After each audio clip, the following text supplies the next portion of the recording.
I was halfway through jotting my questions for Dr. Bennett when the phone rang at exactly 2:42 in the afternoon. Not a second earlier, not a second later. The kitchen was quiet except for the tick of the clock on the wall, and the rustle of paper as I arranged my medical documents on the table, neat piles that track 6 weeks of strange symptoms. Sharp pressure in my chest that came and went like a warning. Before we continue, check if you are subscribed to the channel and write in the comments where you are watching this video from. We love knowing how far our stories are reaching. That hummingbird flutter under my ribs. The spells of lightheadedness that left me gripping the counter for balance. This was no ordinary appointment. Dr. Bennett, the top cardiologist at Bayview Memorial, had agreed to see me as a favor after my late husband Michael's internist mentioned my worsening symptoms. The date, Wednesday, April 10th, had been circled in thick blue marker on the family calendar for nearly a month. This appointment wasn't optional. It was overdue. The phone lit up with my daughter-in-law's name, Candace.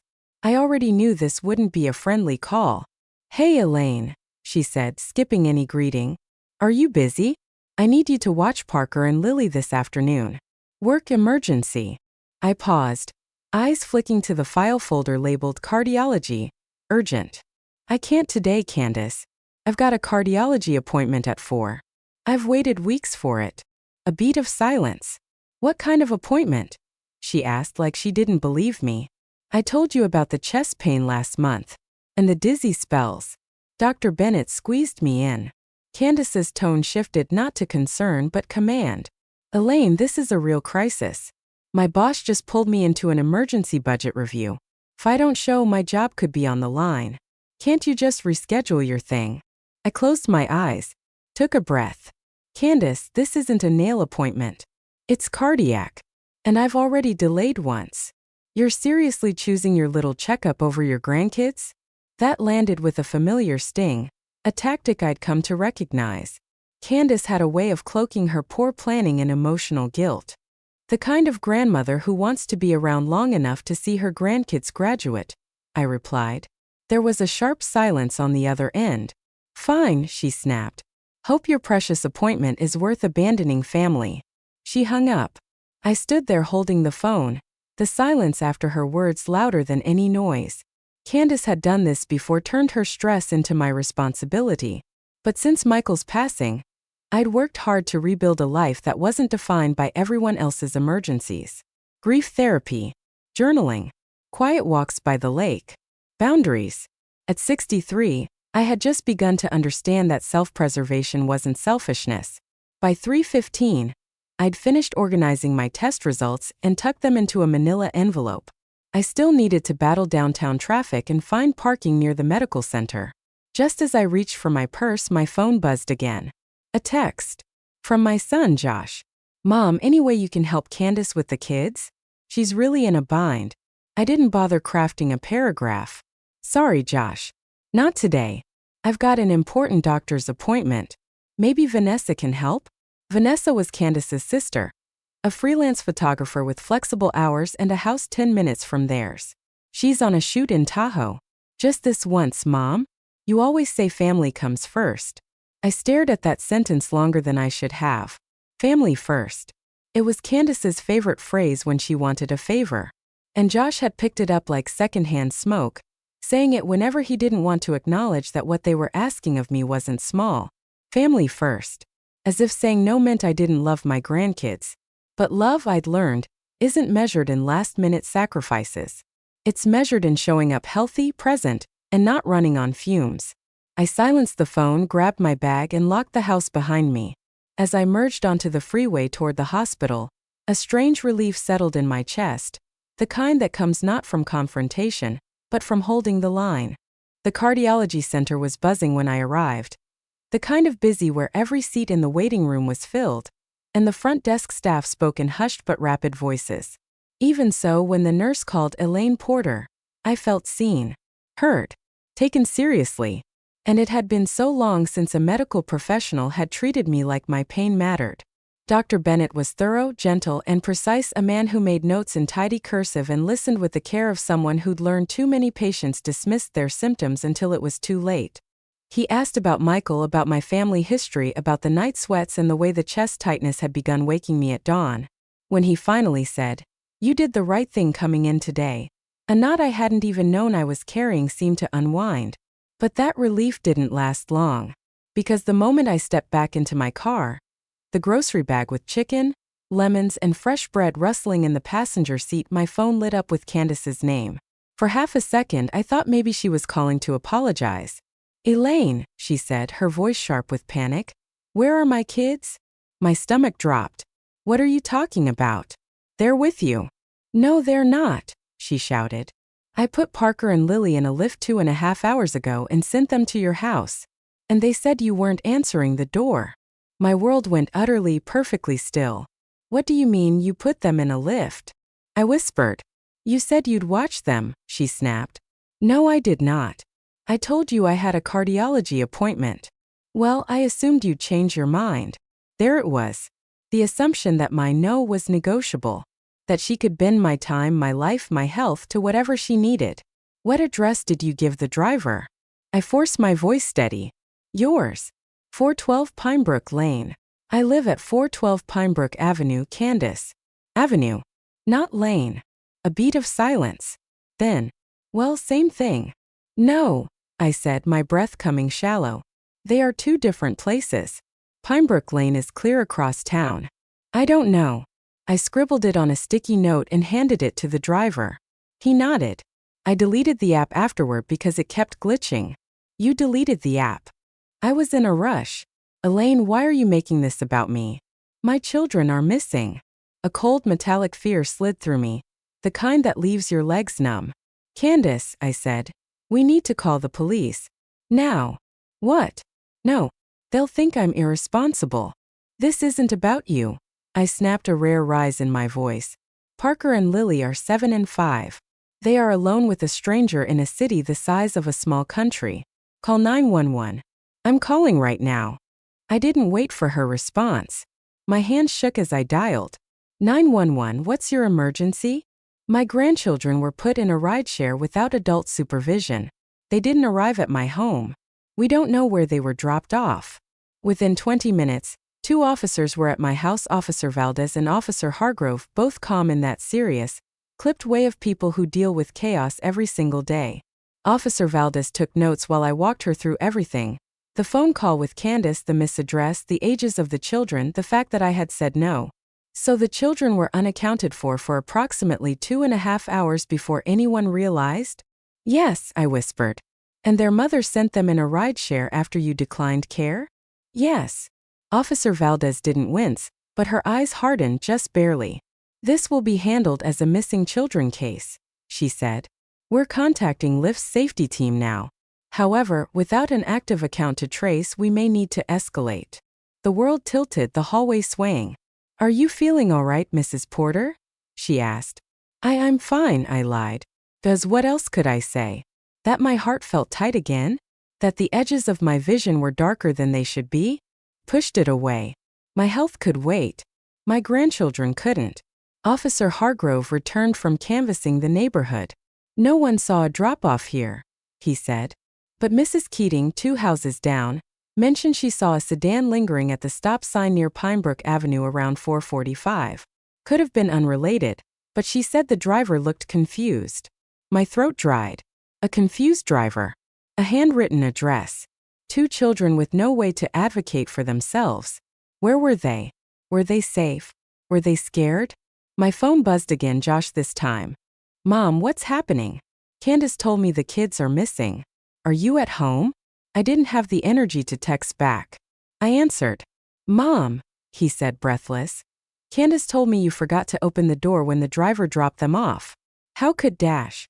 I closed my eyes, grief and fury mixing into something I didn't have a name for. "Joshua," I said, voice low, "stop. Right now." He went silent.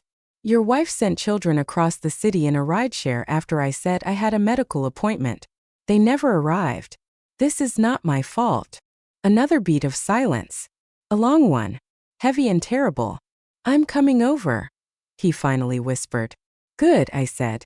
"Because the police are here." By 6:30 that evening, the sun had fallen behind the rooftops, painting the street in muted gold, and the knot in my stomach had hardened into something sharp. I kept replaying the earlier moments in my mind, walking into the doctor's office, feeling proud for choosing myself, finally feeling hopeful. And now? Now I was questioning everything. If I hadn't insisted on going to that appointment, if I had just said yes like I always had. But then I heard Dr. Bennett's voice echoing in my mind. You did the right thing coming in today. For a moment, that was the only thing keeping me upright. Then Officer Hargrove's radio crackled. He stepped aside, listened intently, and then turned to us. We've got something. My breath froze. A resident on Pinebrook Lane, not Avenue, just called in. Said 2 young children have been sitting on the steps of an abandoned duplex for over an hour. They matched the children's descriptions. Candace let out a sob, a sharp, wet sound of relief and panic all tangled together. I couldn't breathe. Not until I asked, "Are they safe?" "We won't know until officers reach them," Valdez said, already moving toward the door. "We're sending units now." I grabbed my coat. "I'm going." "Mrs. Porter," she said gently but firmly, "please stay here. We'll bring the children to you once we've confirmed their condition." I wanted to argue, to scream, to demand that they take me. But my hand was trembling and I truly knew, that I wouldn't make it far in this state. I sank into the nearest chair. 10 minutes felt like an hour. 15 felt like a lifetime. Then the radio crackled again. "Found them. Alive. Cold but unharmed. Requesting transport." I broke. Right there in my own living room. Right there in front of officers, my son, and the woman who had caused this entire disaster. I covered my face and sobbed, the kind of sob that comes from terror and relief crashing together. Because nothing, not one single thing, had ever been more important than knowing those children were safe. When the knock finally sounded at my front door, it was softer than I expected, almost hesitant, nothing like the frantic thudding my heart had been doing since the officers left to retrieve the children. I opened the door to find Officer Valdez standing on the porch, accompanied by a woman in a navy blazer holding a clipboard. "Mrs. Porter," Valdez said quietly, "this is Marlene Chun from Child Protective Services. CPS." The letters hit me like a cold gust. "Where are Parker and Lily?" I asked, trying to peer past them into the dark driveway.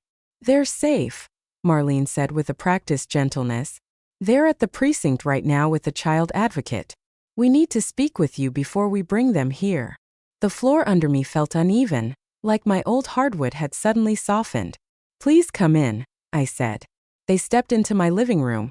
The lamp still on, grocery bags still on the counter, envelope of medical tests still sitting untouched where I placed them after coming home. Everything looked exactly the same as it had hours earlier, and yet nothing was the same. Officer Valdez took out her notepad. Marlene opened a folder, thick with printed documents. "Mrs. Porter," Marlene began, "we have several urgent matters to discuss regarding Parker and Lily's welfare." Candace, who had been pacing near my dining table, froze. Her makeup was smeared, her hair frazzled, her blouse wrinkled, a woman collapsing under the weight of her own choices. But even then I saw something ugly flash in her eyes, defensiveness. "What do you mean welfare?" she demanded. "This was an accident. The driver must have gone to the wrong place. That's all." Valdez didn't so much as blink. "Mrs. Porter, may we continue?" I nodded. Marlene slid a paper toward me. A printed map showing Pinebrook Lane highlighted in yellow. "The children were found sitting on the steps of a foreclosed duplex," she said. "No lights. No heat. The temperature had dropped to the low 40s. They told responding officers they had been there for quite a while." I pressed a hand to my chest. "How long?" I whispered. "We estimate close to 3 hours." Candace choked on a gasp, but her shock, I realized, wasn't grief. It was fear of consequences. Marlene continued, voice steady. "Both children reported the driver seemed confused. Parker told officers he tried to tell the man that the neighborhood didn't look familiar.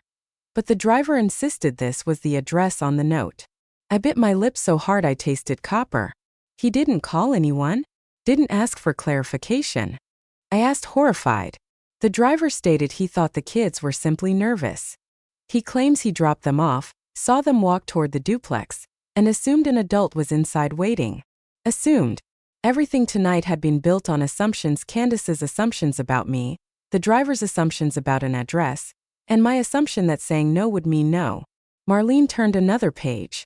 Mrs. Porter, the Lyft safety team retrieved fragments of the ride request from their server. The pickup address was correct. The drop-off address was handwritten, not typed. The driver misread Pinebrook Avenue as Pinebrook Lane. And since the account was deleted, the tracking link was lost. Candace crossed her arms, defensive to the last. "It's an honest mistake," she snapped. "This doesn't need to be blown out of proportion."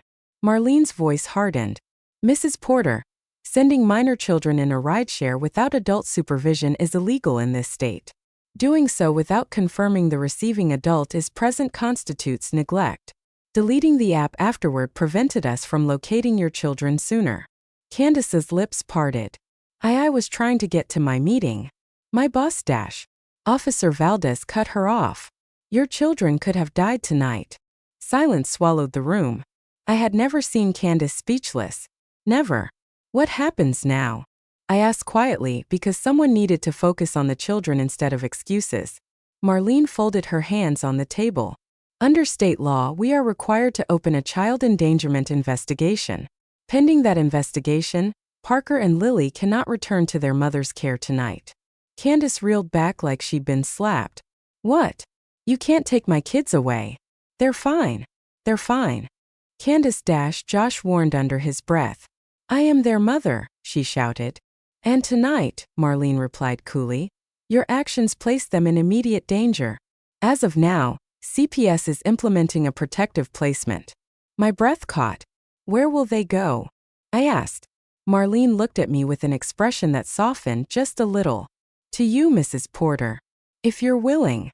Candace spun toward me. "No. No way. She said she couldn't even watch them for a few hours today. She's not capable of taking care of 2 kids." Her voice dripped contempt, but underneath I heard something else: fear. The fear of losing power. Control. Image. Officer Valdez turned to me. "Mrs. Porter, would you be willing to take temporary custody during the investigation?" My hands trembled. My heart beat unevenly, that flutter I'd felt all month suddenly stronger. I thought about Dr. Bennett's quiet concern. About Michael's face the morning he collapsed. About the way I'd promised myself I'd take care of my health, that I'd stop overextending myself just to keep the peace. But then I pictured Parker's freckles, the way he always held the door for me. Lily's tiny fingers gripping my hand when she asked for another bedtime story. What kind of grandmother would I be if I said no now? "Yes," I said, voice steadier than I felt. "Of course I will." Candace's face twisted. "You're all insane. She's not fit." Josh grabbed her arm. "Candace, stop. Please." She jerked away, tears streaking her cheeks. "I am their mother." Marlene's tone softened, but her words didn't. "And you will have supervised visits until we assess the situation. This is temporary, but it is necessary." I felt my strength wavering, that tightness spreading across my chest again. But I forced myself to stay present. "Can I see them?" I asked. Marlene nodded. "We'll take you to the precinct now. They're asking for you." Those words nearly brought me to my knees. The precinct's family room was painted a cheerful seafoam green, but nothing about it felt cheerful. The fluorescent lights hummed. The chairs were too small. The air was heavy with the stale scent of old paper and disinfectant. And there they were. Parker curled on a beanbag, clutching a half-empty juice pouch. Lily sitting beside a child advocate, her little hands twisting the hem of her dress. When they looked up and saw me, both faces crumpled at once. "Grandma!" Lily ran into me so hard I nearly lost my balance. Parker followed, burying his face in my sweater. I wrapped my arms around both of them, breathing in the smell of cold air and tears and childhood fear. "You're safe now," I whispered. "I'm here." "Why didn't you open the door?" Lily sobbed. "Oh, sweetheart. I wasn't home," I said gently. "You weren't supposed to come today. But none of this is your fault." "Not one bit." Parker looked up, eyes red. "Mom said you'd take care of us." My throat tightened. "I always will," I said softly. "But you should never have been sent without someone with you." The child advocate cleared her throat gently. "Miss Porter, CPS has approved temporary placement as long as you're informed of the responsibilities and agree to the guidelines." I nodded. "Yes. Anything." They handed me paperwork, too much paperwork, and explained safety protocols, visitation schedules, emergency numbers. But I barely heard any of it. All I cared about was the little hands gripping mine. As we walked out to my car, Parker carrying his backpack, Lily clutching the stuffed rabbit an officer had given her, I felt the weight of what was happening. Not the weight of responsibility, not the weight of fear, the weight of a shift. Something fundamental had changed tonight. Something that would alter every person in our family. And though I couldn't have said exactly how yet, I knew one thing. This was only the beginning. Driving the children home felt like steering a small ship through fog. Parker sat in the back with his backpack pulled to his chest, and Lily had her rabbit tucked under her chin as if it were a compass that could point us toward safety. Every time I glanced in the rearview mirror, I saw the exhaustion etched into their faces, eyes too big for their small bodies, mouths set in the serious way children use when their world has been reshaped overnight. I had prepared as best I could in the 40 minutes between the precinct and my front door. I cleared a small room as a makeshift bedroom, pulled extra blankets from the linen closet, and set up the folding cot I'd bought for Sean when he still stayed over as a teenager. My pantry was modest, mostly staples for one.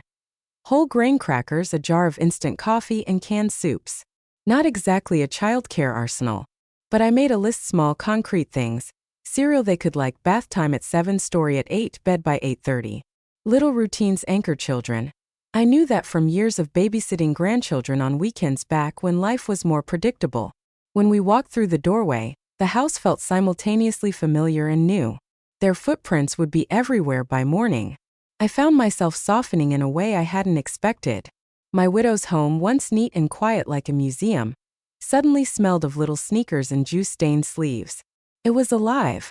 Lily dropped her rabbit on the couch and wandered straight to the refrigerator, pulling out the box of orange juice as if she had every right. Parker opened the backpack and took out a crumpled drawing of a dinosaur and handed it to me. "For you, Grandma," he said, his voice small but earnest. I hugged him so fiercely his breath hitched. "Thank you, love. I'll put it on the fridge." We made dinner together. Simple pasta with butter and peas, something quick and warm. The first bites were tentative, then steadier. Lily asked for 2 helpings. Parker tasted and declared it perfect for heroes. At bath time, Lily clung to me a little longer than seemed reasonable, tiny arms wrapped around my neck, refusing to release. When I washed her hair, she asked very quietly, "Did Mommy come and get us?" Her voice broke on the last word. "No, sweetheart," I said, my own throat suddenly thick. "She'll talk to some people first. But you're safe here." Parker surprised me with a question as I tucked them in. "Grandma, are you going to leave us too?" I braced myself against the bed frame and swallowed. "No," I said, and meant it in a way that felt like a vow. "Not as long as I can help it." That night they slept fitfully, small whispers and the occasional thrash. I sat up in my kitchen long after the house quieted, the glow of the lamp revealing a row of schoolbooks and a half-finished crossword puzzle. I sipped tea and tried to map out logistics: school forms, emergency contacts, work calls, while my heart alternately hammered and steadied itself. The next morning began with the tiny rituals that make a household feel steady.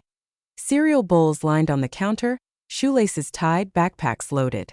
But the signs of trauma were subtle and persistent. Lily refused to leave my sight on the walk to the bus stop, clutching my hand as if she feared the world might slip away if she let go. Parker, usually chatty, was quiet at breakfast, tracing circles on the table with his finger. By midweek, the small behaviors accumulated into things that demanded attention.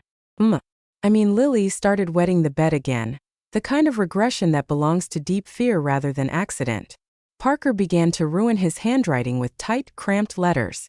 When I asked him about it, he shrugged and said, "I get nervous."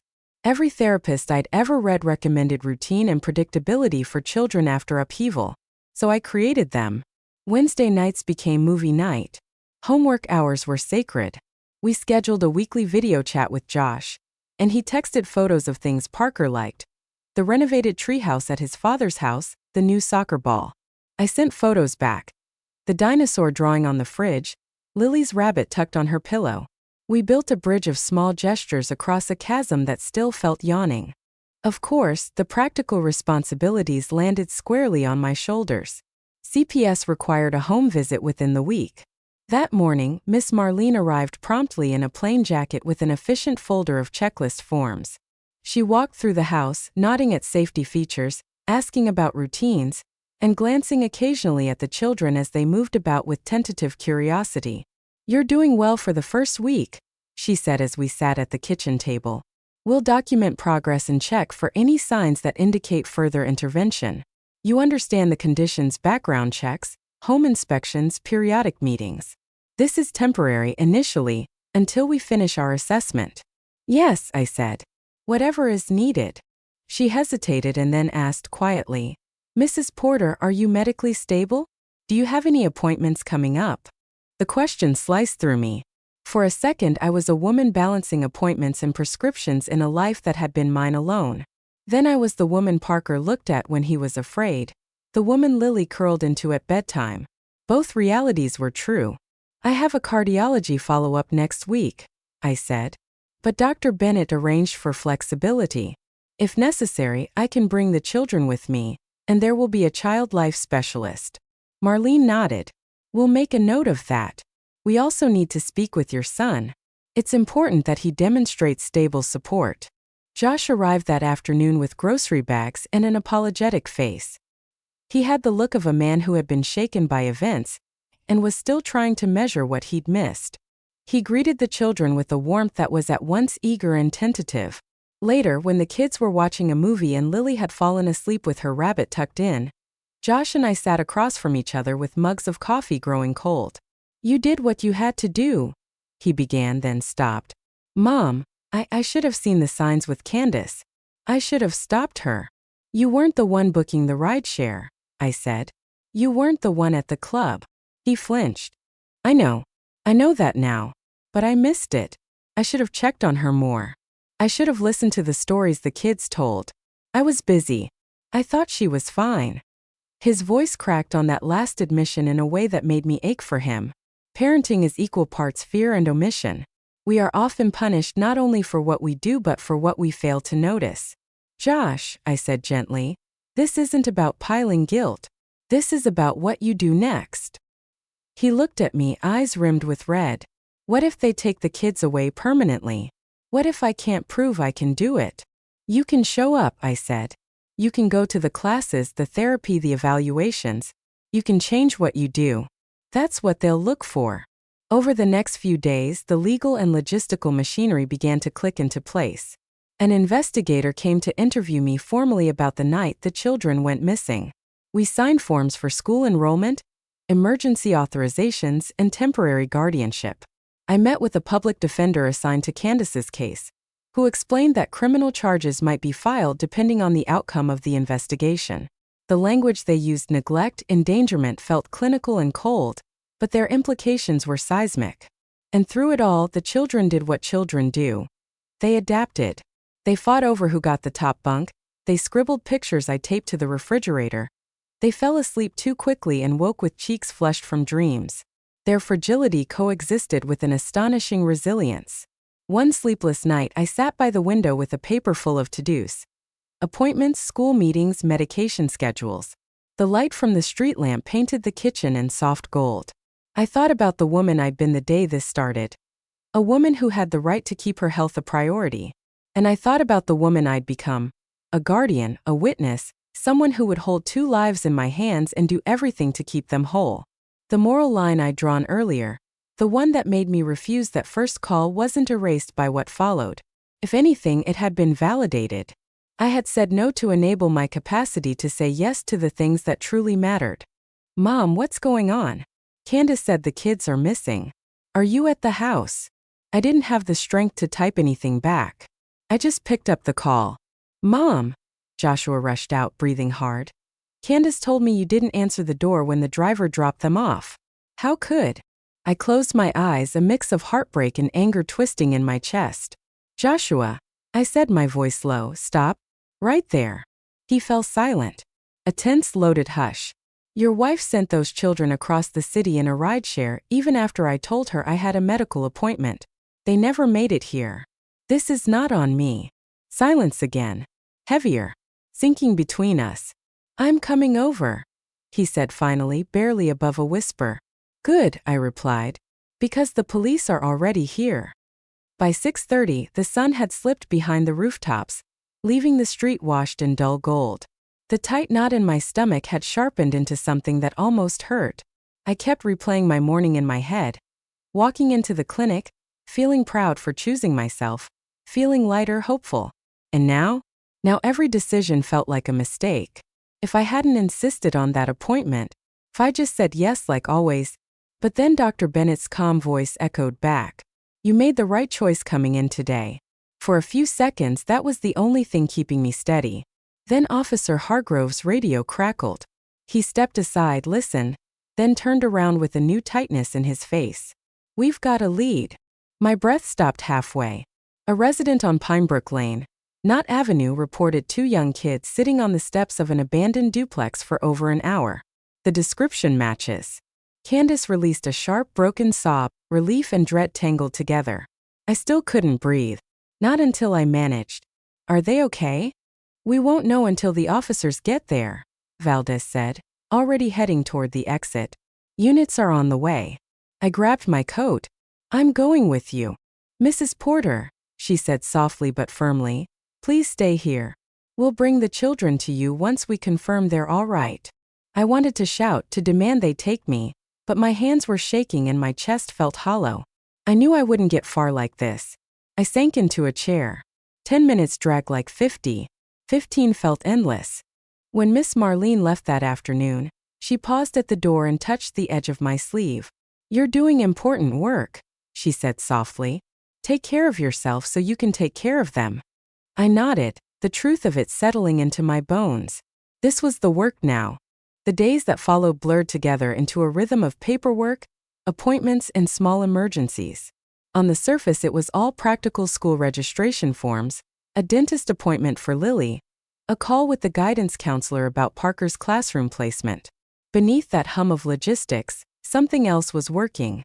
An investigation piecing together the night that had almost become a tragedy. CPS and the police weren't operating on gossip. They were building a timeline, collecting evidence. And evidence, I'd learned in the last few days, is a hard leveling thing. It doesn't care about excuses or reputations. It cares about facts.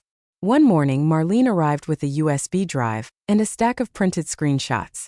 We pulled public posts associated with Candace's account, she said, setting the evidence on my kitchen table. We can't show everything publicly yet, but we want to make sure you understand what we found. I braced myself and looked at the first image. It was a grainy video from a nightclub, flashing lights, a crowd moving like a tide, and a woman leaning back, laughing with a bright, careless abandon I hadn't seen in Candace in years. The timestamp in the corner matched the time she'd told us she had a work meeting. She posted stories from 4:25 onward, Marlene said. There are images and video clips showing alcohol, large crowds, and in one clip, behavior that suggests substance use. Candace's face, when we showed her the screenshots, went white. Her first response was anger, then denial, then a weak attempt at explanation. That was a networking dinner, she insisted. It was work-related. I had to be there. Marlene looked at her with the weary empathy of someone who'd sat through many versions of the same story. We have photographic evidence of recreational activity in a club that night. When confronted with the evidence, the account owner later admitted the event was social. The discrepancy between your account and what we have is significant. Josh stood with his hands in his pockets, jaw tight. He hadn't visited the night the children were found. He'd been at work when everything unfolded. Now he had to contend with a wife whose narratives had broken against undeniable facts. I didn't mean to dash, Candace began, voice small. I thought Mom would say yes. I thought she would help. There are pictures of you on a table dancing at 5:20, Marlene said quietly, and a video that appears to show you inebriated in a bathroom at 5:40. This conflicts with the timeline you provided. That's not just a matter of poor planning. It might be criminal neglect. Her words landed like pebbles into a pond, each ripple widening. I felt something cold and fierce rise inside me, an anger not only at what Candace had done, but at the ease with which she'd turned my refusal into an excuse to abandon her children. And more than anger, A sorrow for how far someone could fall before they even seemed aware of the ground. Within 48 hours, charges were recommended. The prosecutor's office moved quickly. An indictment for child endangerment and neglect. Candace was arrested that week after a traffic stop in which officers found a small bag of contraband in her purse. The news landed in the family like thunder. Josh collapsed into the nearest chair and wept like a man who had been forced to reckon with the chasm between love and safety. "You should have told me," he said to Candace one afternoon, voice raw. "You should have asked for help before you started going out like that." "I was fine," she said, a fragile thing unraveling. "I swear I thought I was fine. Fine enough to send the kids in a rideshare alone," he said. "Fine enough to delete the app and not check in?" She had no answer. There was nowhere to go. Amid the legal turmoil, my own health nudged me again. The call from Dr. Bennett's office came one afternoon while Parker and Lily were doing homework at my kitchen table, and I was making a list of deadlines. "Mrs. Porter," the nurse said, "we noticed you missed your echo appointment scheduled for yesterday. Given your symptoms and family history, Dr. Bennett is concerned. He wants to get you back in as soon as possible." My chest tightened, a reminder that my life too sat on a wire. "I had family responsibilities," I said. "My grandchildren are living with me temporarily." There was a pause, then the nurse asked gently, "Do you have someone who can care for them while you have tests?" I thought of Marlene's visit, of the forms, of the nights I'd held Lily against my chest and whispered promises I wasn't sure I could keep forever. "I can bring them," I said, remembering the child life specialist arrangement we discussed earlier. "They can be supervised in a separate room." The scheduler hesitated. "Cardiac testing is stressful. It's not ideal for children to be in the facility. But let me check with Dr. Bennett. We'll see if we can accommodate." It wasn't ideal. Nothing about these days was ideal. When I finally made it back to the clinic, the echocardiogram revealed something I hadn't wanted to hear. My mitral valve wasn't closing properly. There was regurgitation, a leakage that might explain some of my palpitations and dizzy spells. The doctor's tone was firm but not alarmist. "It's treatable," he said. "Medication first, follow-ups. We caught it early, which helps. But you need to be diligent about appointments and medication. With 2 young children in your care, Mrs. Porter, it's essential that you keep your own health as a priority." He might as well have been talking about 2 separate patients, my heart and my grandchildren. Both needed tending. Both required protection. I left the clinic with a prescription and a new follow-up schedule that sat like a small, bright object on my calendar. Between court dates, school events, and therapy appointments for the children, I would have to thread these visits into my life with care. The legal machinery moved on its timetable. Candace pleaded not guilty initially, and bail conditions prohibited contact with the children. She sat in a holding cell the first night she was detained, and the image of her in a fluorescent room, the woman who'd once helped me peel apples for pie, felt like a distortion of some earlier reality. Yet the prosecution had their evidence, and the judge's priority was the children's safety. Throughout months of hearings and interviews, I found myself in rooms with social workers, lawyers, and judges. I signed affidavits that charted the timeline of that day. I gave statements about what I had said on the phone. I talked about my cardiology visit, about why saying no was not just a convenience but a necessary act of self-preservation. Friends urged me to rest. My sister called nearly every night. My son brought casseroles and checked the oil in my car. And slowly, convention by small convention, my life rearranged around these 2 young people who now slept with nightlights and whispered about school. At times I felt resentful, at the loss of the quiet life I'd planned after Michael died, at the way my medical needs now shared space with a pair of small, trusting faces. But mostly I felt a fierce, stubborn love that surprised me by its depth. One evening, after a long day of hearings and a failed attempt to get a respite caregiver at the last minute, Parker crawled into my lap while I sat at the kitchen table filling out legal forms. "Grandma," he said, voice small, "are you mad at Mommy?" I looked at him and saw his worry wearing the outline of someone older than his years. "I'm sad about what happened," I said carefully, "but I love you both. And I am going to do everything I can to keep you safe." He nodded and rested his forehead against mine. In that moment, surrounded by legal pads and court notices, I made a promise to myself that felt clearer than any resolution I'd ever written down. I would not let fear of my own limits stop me from being the person these children needed. I would learn to manage my health without giving up my responsibility to them. I would balance medicine and custody hearings and soccer practices. I would keep my appointments, take my pills, and be present. Because some choices, the life or death ones, aren't about convenience. They're about what you choose to protect. The winter months crept in quietly, as though the world wanted to soften itself before the next round of upheaval.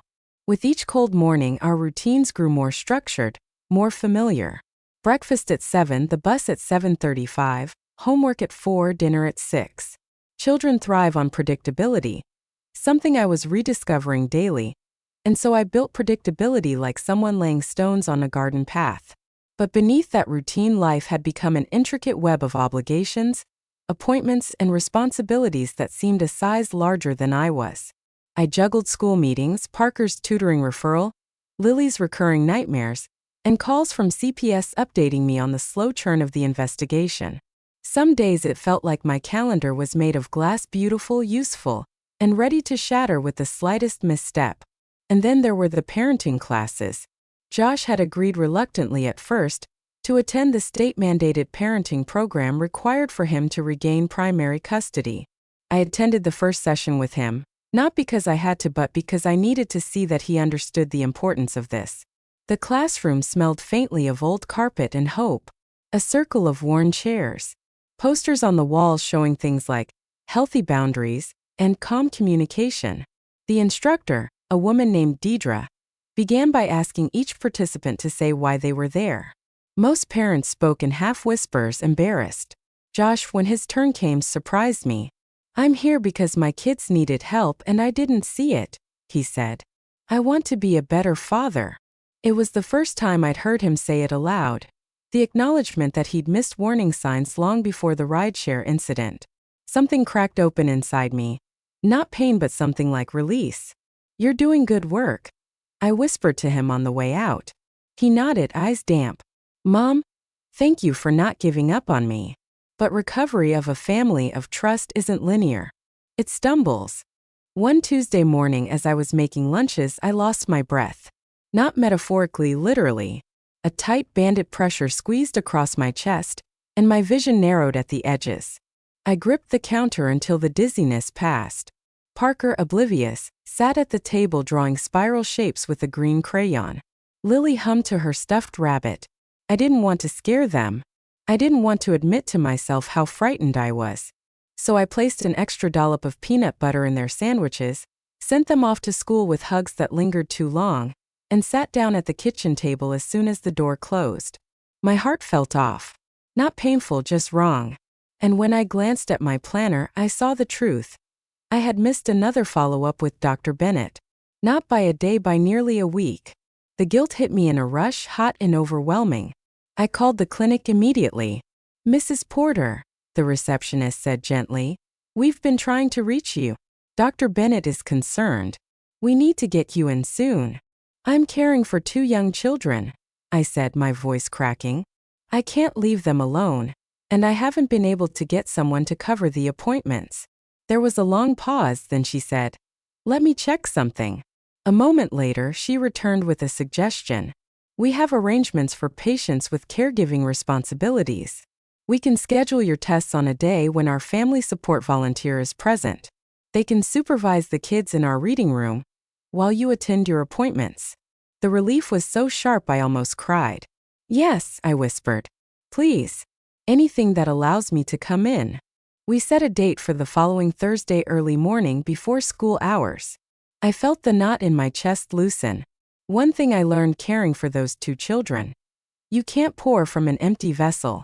And yet I had been doing exactly that, too busy protecting them to protect myself. Meanwhile, the children continued their own journey through recovery. Lily began therapy sessions at the family center. Her therapist, a warm woman named Kendra with soft sweaters and softer words, taught her grounding techniques. Holding a warm mug between her palms, squeezing a small stuffed star, breathing slowly through fear. Once, after a session, Lily whispered, "Mommy used to say I was dramatic." My chest ached. I knelt before her. "Sweetheart, feeling scared doesn't make you dramatic. It makes you human." And brave. Parker, on the other hand, buried his fears behind achievement. He became meticulous with homework, suspiciously polite, anxious to avoid mistakes, as if he believed perfection could buy stability. One night, when I found him erasing a single letter over and over, I sat beside him. "You don't have to be perfect to be safe," I whispered. He blinked hard. "What if they think I'm too much work? What if they send me somewhere else?" It struck me then, the deep, lingering fear that nothing was solid, that life could shift at any moment, that grown-ups could disappear or fail you. I pulled him close. "You're not going anywhere. Not as long as I can help it. And not because you earn it, because you deserve it."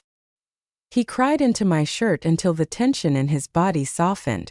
A few days later, during a routine home visit, Marlene sat with me at the table while the children played a board game nearby. "Mrs. Porter," she said, sliding a new packet across the table, "we're moving forward with a longer-term custody evaluation. Nothing is decided yet, but given the circumstances, we need to assess both possible guardians, you and your son." I already knew this was coming. In fact, the entire house had been bracing for it like a coming storm. She continued, "Your son has shown commitment, classes, therapy, stable employment. That will weigh positively. You've provided consistent care. That weighs strongly as well." I nodded, though my heart sank. "And your health," she added gently, "is manageable as long as you continue treatment. Your physician wrote a statement that your condition is being monitored and does not presently impair daily caregiving." I exhaled slowly. The document felt like a rope thrown to a drowning swimmer. "Thank you," I said. "It's not a decision we take lightly," she said. "But know this, regardless of the outcome, you will remain an important part of their lives. You've become a stabilizing force." She said it like it was a gift, and perhaps it was, but it also sounded like the prelude to a question I wasn't ready to face. Naturally, the practical responsibilities settled squarely on my shoulders. CPS required a home visit before the week was out. So that morning, Miss Marlene arrived right on time. Plain jacket, sensible shoes, and a folder stuffed with checklists. She moved through the house with quiet efficiency, noting safety locks, observing routines, glancing now and then at the children as they drifted through the rooms with soft, cautious curiosity. "You're managing well for week 1, she said once we settled at the kitchen table. "We'll document progress and watch for any indicators that additional intervention might be needed. You're familiar with the conditions, background checks, home evaluations, scheduled meetings. This placement is temporary to start, until our assessment is complete." "Yes," I said. "I'll cooperate with anything required." She paused, studying me. Then gently, "Mrs. Porter, are you medically stable? Any appointments coming up?" The question cut straight through me. For a moment, I was still the woman juggling prescriptions and doctor visits in a life that used to be mine alone. And then, just as quickly, I was the woman Parker reached for when he was scared, the woman Lily tucked herself against each night. Both identities lived in me now. "I have a cardiology follow-up next week," I said. "But Dr. Bennett arranged some flexibility. If needed, I can bring the children. There'll be a child life specialist." Marlene nodded and made a notation. "Good. We'll include that. We'll also need to speak with your son. His ability to provide stable support is part of the process." Josh showed up that afternoon with grocery bags and an expression full of remorse. He looked like a man who'd been rattled awake, still trying to understand everything he'd overlooked. He greeted the kids with a warmth that was genuine, though edged with hesitation. Hours later, when the children were wrapped in blankets watching a movie and Lily had fallen asleep with her rabbit tucked under her chin, Josh and I sat across from each other at the kitchen table, our coffee cooling untouched. "You did what you needed to," he said finally. Then his voice cracked a little. "Mom, I should have realized what was happening with Candace. I should have stopped it. You weren't the one arranging ride shares," I said softly. "You weren't the one drinking at the club. What if they choose someone else to be their everyday home?" For now, though, the decision wasn't mine to make. It was mine only to shoulder the days as they came, each one an act of care, each one a step toward something none of us could quite see yet. As Marlene left, the children rushed to the doorway to wave goodbye. And I felt something unexpected rise in me, not fear, not exhaustion, but resolve. Whatever the court decided, whatever the next months brought, I would continue to show up, to love them, to make this house a place of warmth and routine. I would carry more than my own weight because that is what life demanded now. And because some family bonds aren't born, they are built. The morning Josh changed was the morning he arrived with overnight bags and a seriousness I had never seen in him before. He stood in my doorway holding a cardboard box of children's books and looked as though he had carried every regret he'd ever had up 3 flights of stairs. "I'm moving in for a while," he said simply. For a moment I didn't know whether to laugh or cry. Then Parker, who'd been halfway through building a Lego fortress, looked up with the guarded optimism of a child testing whether promises meant anything at all. "Daddy?" he squeaked. "Yes, bud." Josh sank onto the couch and looked like a man ready to do the work. "I miss too much. I want to help. I'm going to do the classes, the therapy, everything. I want you both to know I'm trying." He stepped into the routine without trumpets or spectacle. He learned Lily's bedtime song, he packed lunches, he read math worksheets aloud, and he sat in parenting classes with the humility of someone trying to rebuild a bridge he'd let crumble. Watching him steady himself under responsibility made my chest ache with a complex pride. The custody evaluation came like a careful, heavy folding of truth into paper. The evaluator visited our home twice, spoke to teachers, reviewed Josh's employment records, and observed family interactions.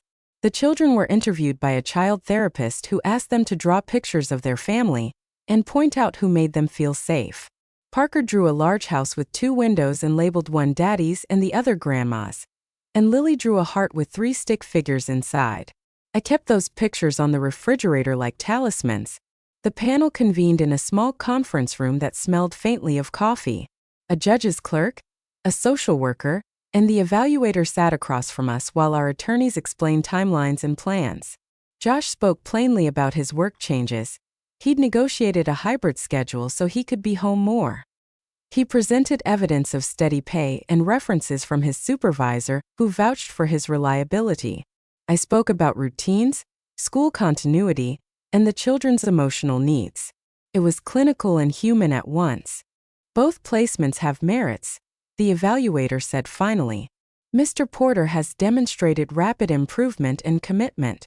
Mrs. Porter has been the children's primary caregiver for months and provides a stable, nurturing environment. Our recommendation will focus on what is in the children's best interests, considering continuity, attachment, and safety." That night, the children sensed the weight of the question for the first time. "Over macaroni and cheese?" Lily asked plainly. "Do we have to choose?" I reached across the table and took her hand. "You won't have to decide alone," I said. "We will listen to what you feel. And the people who make decisions will try to do what keeps you safest and happiest." There was a tenderness to the way Parker looked at me then, as though he were cataloging memories like precious coins. "Grandma," he said quietly, "if we choose Daddy, will you still come over?" My throat tightened. "Every Wednesday and every other weekend," I promised. "And whenever you need me." The following week, my body reminded me that I was not indestructible. One afternoon, while helping Parker with a reading assignment, a pressure settled over my chest that felt different from the nervous flutter I'd become familiar with, broader, more insistent. My vision dimmed, and sweat prickled along my hairline. I sat down abruptly. Josh was immediately at my side, his face turning white. He called Dr. Bennett's office and then 911. The emergency team arrived and moved with calm efficiency. I was taken to the hospital, monitored, and reassured that the episode was caught early. They adjusted my medication and insisted on a period of observation. Lying in the hospital bed with a monitor beeping softly, I felt both frightened and oddly anchored. The children were at a neighbor's house across the street under Josh's watch. When he called to tell me they were safe and that Parker had made a card and Lily had drawn a picture of the sun, I let myself breathe. That night in the quiet ward, I thought about promises again, the small ones like reading a bedtime story, and the large ones like being present. I had said no once to protect my health, and that no had, in a strange way, positioned me to say yes to the most important thing of my life. being the person who would catch these children if the adults around them could not. The road ahead would still be long. The evaluation process would continue. Choices would be made. But for the first time since that terrible night, there was a new energy in our family. A demonstration that people could change, that children could be protected, and that love often shows itself in the daily, faithful acts that follow crisis. The courtroom smelled of coffee and old wood, the kind of place where decisions felt both enormous and quietly bureaucratic. The evaluator presented her findings with the calm of someone who had spent months watching ordinary people try to become better versions of themselves. She read the children's interviews, the therapist's notes, and Josh's proof of consistent employment in parenting classes. Recommendation, she said, folding her hands, is for joint custody with Mr. Porter as the primary residential parent and Mrs. Porter as the primary attachment figure with regular weekly visitation and shared decision-making on schooling and medical care. The panel's wording was precise, but the meaning landed like balm. Continuity for the children, daily structure with their father, and the steady legal affirmation that I would remain a constant in their lives. There were sighs, relieved, tentative, hopeful. Josh looked at me with something like gratitude and exhaustion braided together. Parker and Lily sat close, fidgeting but present. Candace was given a path forward. Supervised visitation contingent on continued treatment, regular drug testing, and completion of a comprehensive rehabilitation program.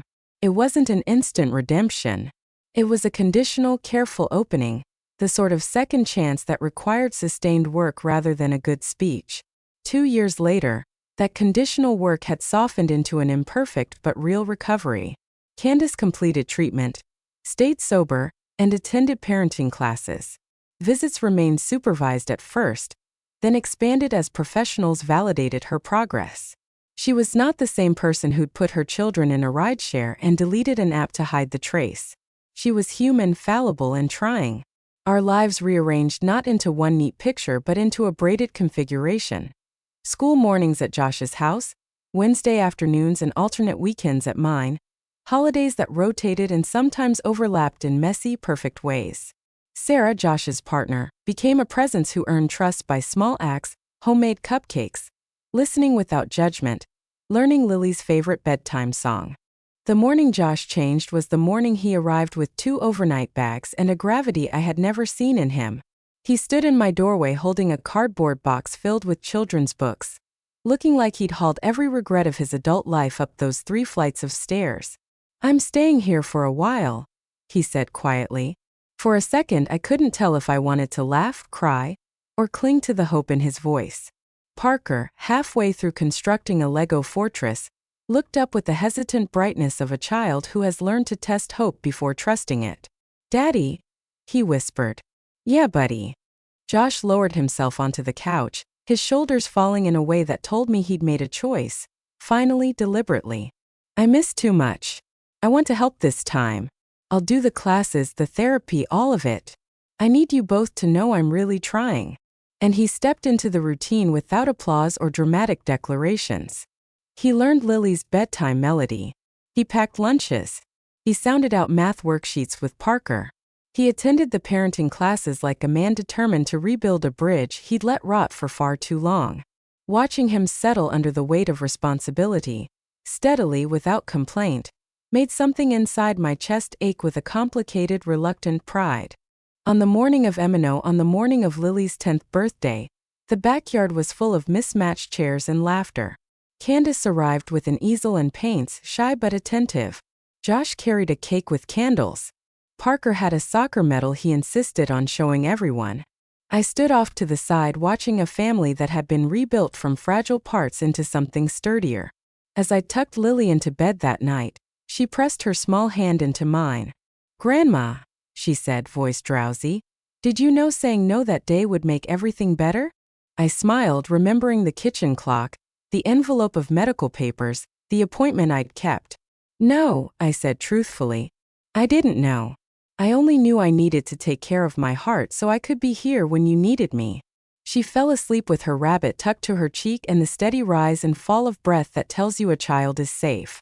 There were costs. My retirement funds were tighter. I learned to budget for school supplies and dentist visits. My days were busier, my doctor's appointments more frequent. I swallowed pills each morning as a small act of stewardship. But the costs came with meaning. On the nights Parker whispered a worry and I listened. On the afternoons Lily needed help with the math problem. On the mornings Josh knocked and asked if I could stay for pancakes. I found purpose I hadn't expected to need. Saying no had been the hinge upon which everything turned. It had felt like a selfish refusal in the moment, but in the years after, I understood it as an act of preservation that allowed me to say yes to what truly mattered. Some families break under pressure. Ours bent, reconfigured, and eventually learned how to hold each other without snapping. We were not perfect. We were human. And that was enough.